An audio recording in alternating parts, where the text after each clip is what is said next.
میرا نام شہزاد سلیم ہے اور میں آپ کو اس ویڈیو کے ذریعے اس بڑی مصیبت کے بارے میں بتانے اور دکھانے والا ہوں جو بہت جلد روح زمین پر آنے والی ہے۔ بائبل مقدس خدا کا سچا اور لا تبدیل کلام ہے۔ کلام حق کے اندر خدا تعالیٰ نے نہ صرف قبل از وقت اس بڑی مصیبت کے بارے ہمیں آگاہ کر دیا ہے، بلکہ اس کی ہولناک تباہی کے بارے میں بھی ہمیں بیشتر اطلاع دے دی ہے، تاکہ ہم ہرگز خدا کے گنہگار نہ بنیں۔ بائبل مقدس ہمیں خبردار کرتی ہے کہ ماضی کی ان تمام آفات اور مصیبتوں سے کہیں بڑھ کر ایک بڑی ہولناک مصیبت ابھی باقی ہے، جس کا سامنا اس دنیا کو کرنا ہے۔ خداوند کے کلام میں اس بڑی ہولناک مصیبت کو خداوند کا روز عظیم، یہوہ کا دن اور خدا کے غضب کا دن کہا گیا ہے۔ یہ بڑی مصیبت کا زمانہ 7 سال پر مشتمل ہوگا، جس میں ساری دنیا پر مخالف مسیح کی حکومت ہوگی۔ اسے دانیئیل کا 70واں ہفتہ کہتے ہیں۔ یرمیہ نبی کی کتاب اس کا 30واں باب اور اس کی 7ویں آیت۔ افسوس، وہ دن بڑا ہے، اس کی مثال نہیں۔ وہ یعقوب کی مصیبت کا وقت ہے، پر وہ اس سے رہائی پائے گا۔ آنے والی اس بڑی مصیبت کی عالمگیر دہشت اور ہولناک شدت کے بارے میں عہد عتیق کے بیشتر انبیاء یوں فرماتے ہیں۔ دانیئیل نبی کی کتاب 12واں باب اور اس کی پہلی آیت۔ وہ ایسی تکلیف کا وقت ہوگا کہ ابتدائی اقوام سے اس وقت تک کبھی نہ ہوا اور نہ ہوگا۔ آموس نبی کی کتاب اور اس کا 8واں باب 9ویں اور 10ویں آیت۔ اس روز آفتاب دوپہر ہی کو غروب ہو جائے گا اور میں روز روشن ہی میں زمین کو تاریک کر دوں گا۔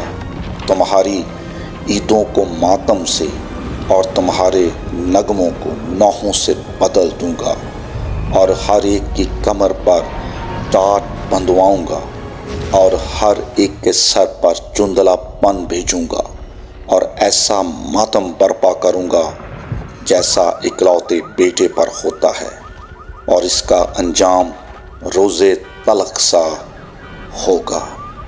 اور اسی طرح صفنیہ نبی کی کتاب اس کے پہلے باب کی 14ویں سے 17ویں آیت میں اس بڑی مصیبت کی تباہی کے بارے میں یوں مرقوم ہے۔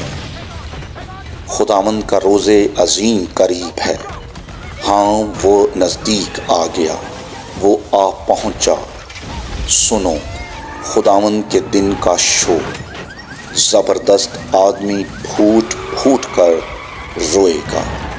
وہ دن قہر کا دن ہے، دکھ اور رنج کا دن، ویرانی اور خرابی کا دن، تاریکی کا دن، تاریکی اور اداسی کا دن، ابر اور تیرگی کا دن، حسین شہروں اور اونچے برجوں کے خلاف نرسنگے اور جنگی للکار کا دن۔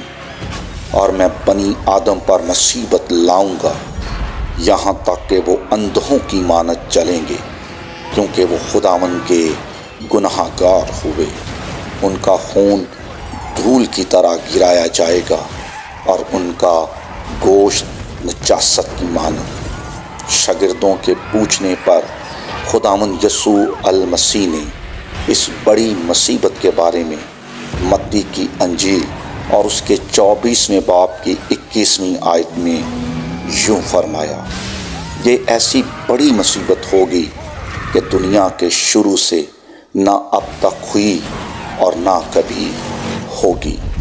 یہ بڑی مصیبت تباہی عالمگیر ہوگی اور پوری دنیا اس کی لپیٹ میں آ جائے گی۔ زمین کے ایک کونے سے دوسرے کونے تک غضب الہی، آفات ارضی اور آفات آسمانی کی صورت میں انسانوں پر نازل ہوگا۔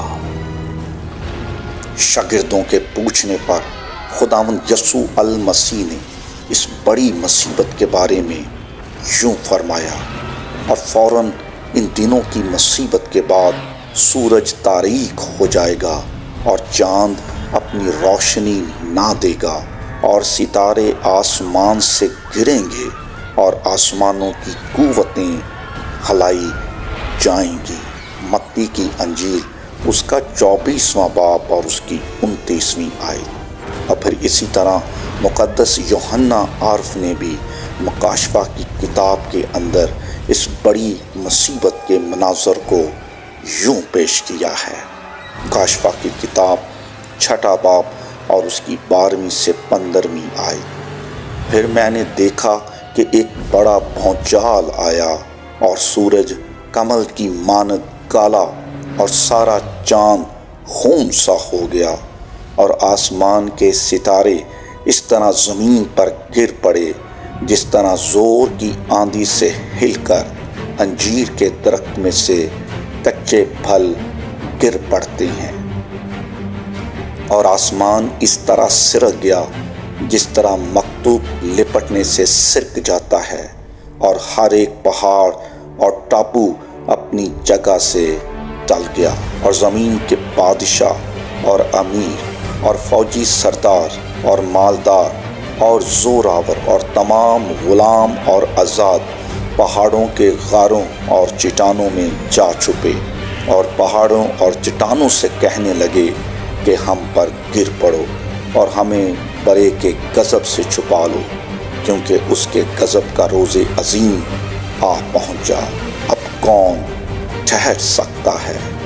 پھر اسی طرح مکاشفہ 16واں باب اور اس کی 18ویں سے 21ویں آیت۔ پھر بجلیاں اور آوازیں اور گرجیں پیدا ہوئیں، اور ایک ایسا بڑا اور سخت بھونچال آیا کہ جب سے انسان زمین پر پیدا ہوئے ایسا بڑا بھونچال کبھی نہ آیا تھا، اور ہر ایک ٹاپو اپنی جگہ سے ٹل گیا اور پہاڑوں کا پتہ نہ لگا، اور آسمان سے آدمیوں پر من بھر کے بڑے بڑے اولے گرے، اور یہ آفت نہایت سخت تھی۔ اور اسی طرح مکاشفہ 8واں باب اور اس کی 7ویں سے 11ویں آیت کے اندر اس بڑی مصیبت کی ہیبت ناک تباہی کے بارے میں یوں لکھا ہے، آسمان سے خون ملے ہوئے اولے اور آگ پیدا ہوئی اور زمین پر ڈال دی گئی، اور تہائی زمین جل گئی اور تہائی درخت جل گئے اور تمام ہری گھاس جل گئی۔ پھر آگ سے جلتا ہوا ایک بڑا پہاڑ سمندر میں ڈالا گیا، اور تہائی سمندر خون ہو گیا، اور سمندر کی تہائی جاندار مخلوقات مر گئی، اور تہائی جہاز تباہ ہو گئے۔ پھر ایک بڑا ستارہ مشعل کی مانند جلتا ہوا آسمان سے ٹوٹا اور تہائی دریاؤں اور پانی کے چشموں پر آ پڑا۔ خدا کا غضب آسمان ہی سے نہیں بلکہ زمین سے بھی اگلے گا، اور زمین کے اندر سے بڑی مصیبت پھوٹ نکلے گی۔ ایک اہم سوال جو صدیوں سے اس بڑی مصیبت کے تعلق سے ہمارے ذہنوں میں گردش کر رہا ہے وہ یہ ہے کہ یہ بڑی مصیبت کب آئے گی، اور اس کا وقت، سال اور صدی کون سی ہوگی، اور دنیا کے آخر ہونے کا نشان کیا ہوگا۔ اس سوال کے جواب میں حضرت مسیح نے متی کی انجیل کے 24ویں باب کی 36ویں آیت میں یوں فرمایا ہے، اس دن اور اس گھڑی کی بابت کوئی نہیں جانتا، نہ آسمان کے فرشتے، نہ بیٹا، مگر صرف